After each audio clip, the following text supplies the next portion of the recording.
Last weekend, I said New Zealand's 16-year-old Sam Ruthe was the greatest middle distance prodigy we've ever seen when he ran a 3:53 mile. 3:53, oh my goodness! Sam Ruthe's time though! Today, he just ran 5 seconds faster. An entire 5 seconds. So tell me, what does that make him now? Sub 350, can you believe it? Okay, let's get some context. These last 2 months, 16-year-old Sam Ruthe has bulldozed his way through New Zealand, running some of the most mythical youth middle distance times we've ever seen. A 3:38 1500 metre completely solo, a 1000 metre age grade world record in hurricane conditions, and a 3:53 mile with plus 6 metre per second winds smashing his face, plus some of the most dysfunctional 400 metre splits I've ever seen in a sub 4 minute mile. And every step of the way, I kept saying it. Not to anyone's disagreement really, but because of these bizarre conditions, you get him in a controlled environment, against a field that can pull and push him, and he had a lot more left to give. But by absolute no means did I think by this much. Sam Ruthe from New Zealand, we're underway, some physical contact. After a 17-hour flight from New Zealand to Boston, Ruthe would join an elite field at the infamous Boston University track. But lining up in this field, he would be the 8th fastest athlete on the starting list. So in a new environment, outside of the easygoing New Zealand, the strategy was simple. Follow his training partner and countryman, Olympian Sam Tanner, who he had flown here with, and break away later in the race if possible to get some nasty times. But after a clip to Sam Tanner's Achilles early in the race, who intelligently pulled out quickly to avoid injury, Ruthe was left all alone. And personally, I think this freak accident set him up perfectly to break out of the comfort zone that has been set up for him running domestically in small town New Zealand, where he was running controlled races. In some murky conditions, yeah, but races he knew he'd win, where competition wasn't difficult and his only true competition was his training partner, who was an Olympian. So even losing to him wasn't really seen as a loss anyway. But here in the US, the vast unknown behind 3 athletes, an unfamiliar situation, behind unfamiliar backs, it was discomfort. And as the race went on with consistent 29-second 200 metre laps, fastest athlete in the field, Peter Sisk, would make a move with 3 laps to go. Keep in mind, this athlete has a 1500 metre PR 7 seconds faster than Ruthe. Yet Ruthe still decided to follow, and made the decision very aggressively too, overtaking an athlete around the curve as to not lose too much ground. Sisk putting on a strong burst to shut everyone out, stringing out the field, the pace speeding up each consecutive lap. Now, going back in time a little, we've seen Sam Ruthe strain and tire in races. We've seen him get beat domestically by Tanner, but this was different. There was a look of determination I haven't seen on his face before, being stuck behind someone else.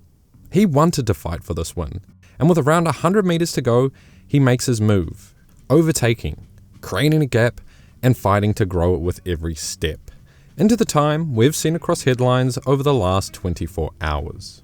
Bring it home, Sam Ruthe. Sub 350, can you believe it? An under 18 world record and the 11th fastest indoor mile in history by any athlete at the age of 16 years old. No other athlete, beside the names you see on screen right now, have ran faster than Ruthe at an indoor mile ever. Additionally, there is no athlete who at the age of 16 sits at such a high position on any of the all-time lists in any event. I just want those facts to sit on your palate a little, because there's still more to add. Like many of his performances prior, the conditions still weren't perfect.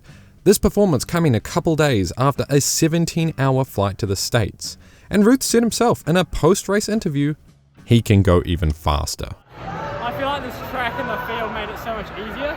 Like back in New Zealand, they've got no indoor track, so this is my first ever race in an indoor track. 3 days ago from New Zealand, so that was a 50-hour travel. You know, my legs were feeling a bit heavy before this, so I think I can run even faster, but... He usually doesn't say that himself.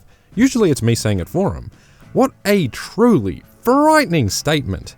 This year, we might see a 16-year-old enter the top 10 fastest all time of an event leaderboard. And even if he doesn't, and he runs similar times, maybe improves a bit outdoors, but stagnates for the season, just think about what his future might look like longer term. Not even distant future. I'm talking 1 to 3 years.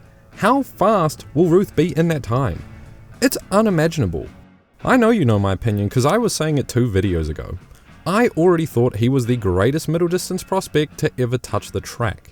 But after this, I don't really think there's an argument. And truthfully, I think he's transcended middle distance to the greatest prodigy we've ever seen on a track in general. But I'll stop here real quick. I can already sense the comments coming. What about Cooper Lukenhouse? 142 was still better. Okay, I know I did a mocking voice, but truthfully, I won't outright deny it, because it's a fair statement, but I will offer a counter-argument in the form of numbers. Looking over at the geniuses at Reddit, people were trying to convert Ruthe's indoor 348 to an outdoor 800 meter equivalent. One guy got 141.65, another guy got around 143, but neither could find a direct conversion calculator. Another guy also worked out how far each athlete jumped in the all-time world ranking positions, but it was a bit silly and overly complicated. Using percentages would make it a lot simpler. Sam Ruthe's 348 is 3.74 seconds behind the mile indoor world record held by Jakob Ingebrigtsen, which is 1.66% behind the world record. And just for fun, translating that to a 100 meter time would be the equivalent of Ruthe running a 9.74 second 100 meter dash. Imagine a 16-year-old running as fast as Justin Gatlin's PR, the second greatest sprinter of all time. Just stupid. Anyway, back on topic. Cooper Lukenhouse's 142 is 1.35% behind David Rudish's 800 meter world record.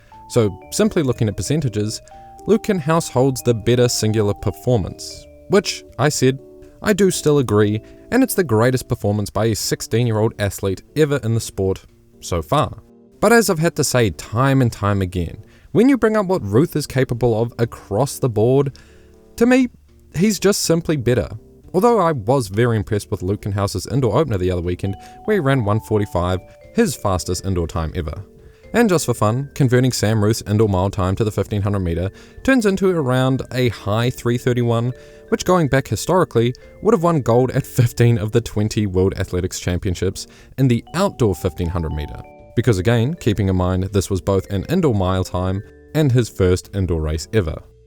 I also remember last video I made a big segment about his placement among the American high school mile records and how he was number 2 behind Alan Webb's 353, which at the time, and for a long while, was considered one of the greatest track and field feats by a high schooler ever. And, I mean, you know what he ran already. So, to finish off, Ruthe has been consistently breaking world records and running increasingly faster each week since early December.